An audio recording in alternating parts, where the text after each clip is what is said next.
आज ही डाउनलोड करें और अपने पसंदीदा शोज का आनंद लें। आती है मुझे इस पर और इसकी फूटी किस्मत पर। नहीं, ऐसा मत कहिए। माता रानी उसी की परीक्षा लेती है जिनमें सहने की शक्ति होती है। हमारी राधिका, उसका मन इतना साफ है, उसने कभी किसी का बुरा भी नहीं चाहा। तो माता रानी हमेशा उसकी रक्षा करेगी और उसके साथ कुछ गलत नहीं होने देंगी। कहते हैं ना, मन का हो तो अच्छा और ना हो तो शायद उसमें माता रानी की मर्जी छुपी हुई है। मुझे अपनी माता रानी पर पूरा विश्वास है। आप भी विश्वास रखिए और संभालिए अपने आप को।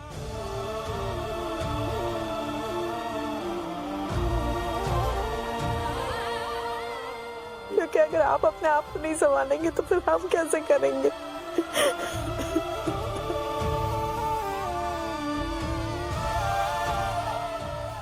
आपको संभालना पड़ेगा अपने आप को। कुछ नहीं होगा हमारी राधिका को। माता रानी रक्षा करेगी उसकी।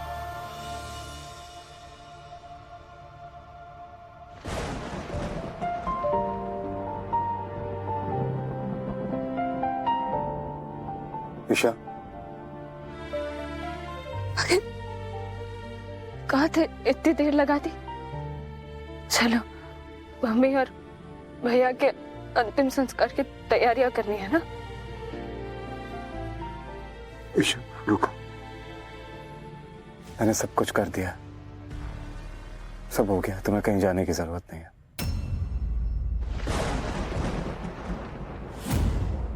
सब कर दिया मतलब? अंतिम संस्कार कर दिया मैंने।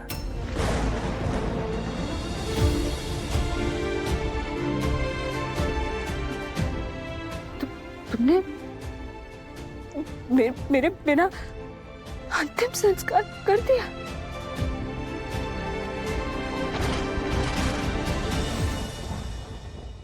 मेरे बगैर? मतलब मैं मम्मा को, भैया को आखिरी बार नहीं देख पाऊंगी। How could you do this, अखिल?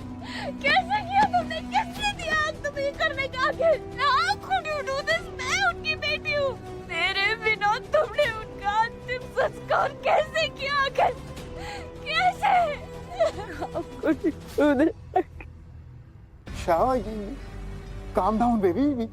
ये सब कुछ मैंने तुम्हारे खातिर ही तो किया है। तुम वो सब कुछ देख नहीं पाती। ना नो इट। इतने दुख और तकलीफ में मैं तुम्हें कभी नहीं देख सकता, कभी भी नहीं। इसलिए मुझे वो अंतिम संस्कार करना पड़ा। मैं हूं ना तुम्हारे साथ। आखिर कोई नहीं बचा। आखिर कोई नहीं बचा। यार, वही एक बची थी अब मेरे पास। मेरे भैया की आखिरी निशानी। वो भी इस घर में नहीं है आखिर। वो भी मुझे छोड़कर चली गई। सब चले गए आखिर, सब चले गए। और ये सब कुछ उसी लड़की के कारण हुआ है, राधिका।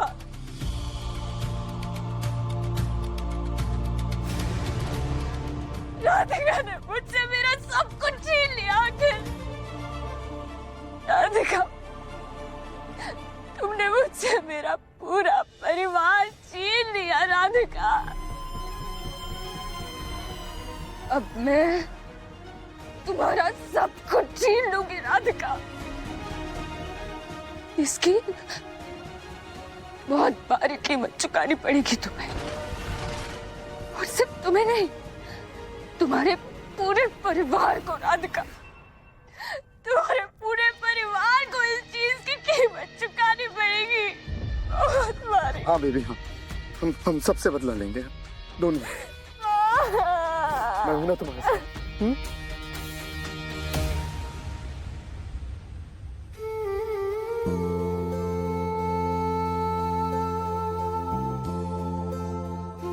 भैया, छोटू भैया,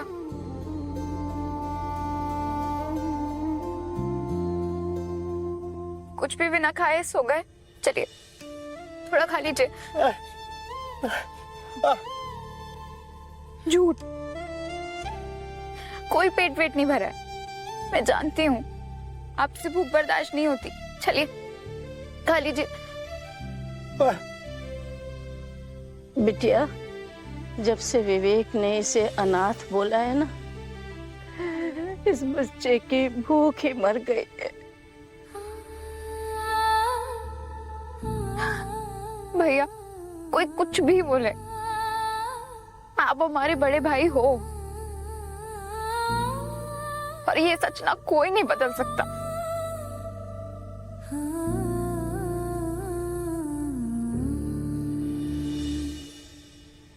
अब तो खुश है ना बेटा? देख, तेरी छोटी बहन ने तुझे मना लिया।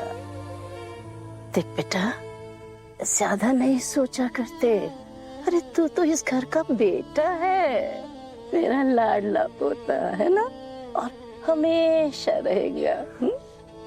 ज्यादा दिल पे नहीं लेते, कुछ बातें अनसुनी कर देनी चाहिए। इधर से सुनी, इधर से निकाल दी, इसी में भलाई है।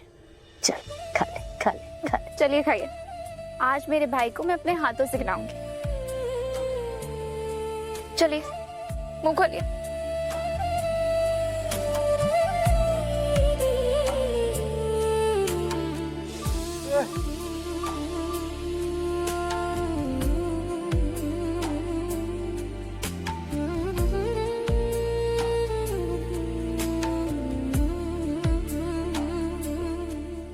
विहान, चलो आओ, सोने का टाइम हो गया।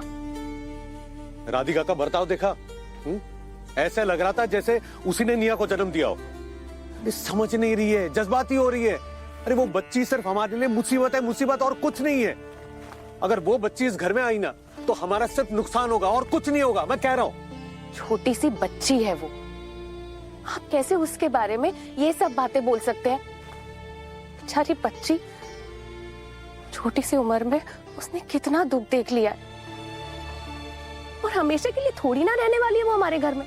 एक दो दिनों में उसके घर वाले उसे यहाँ से आकर ले ही जाएंगे ना। हमारी राधिका के साथ जो कुछ भी हुआ, उससे वो पूरी तरह से टूट चुकी है। बस निया में अपना सहारा ही तो ढूंढ रही है, और क्या। लेकिन आप अपनी कैची जैसी जुबान उस छोटी बच्ची निया के सामने भी चलाते रहे। कुछ तो लिहाज कीजिए कम से कम। बस मेरे सामने तुम्हारी जुबान कैची की तरह चलती, बाकी सब के सामने चुप। अरे विवेक भैया इतना कुछ कह रहे थे और तुम्हारे मुंह से एक शब्द नहीं निकला। बेबी, हालात भी तो देखो।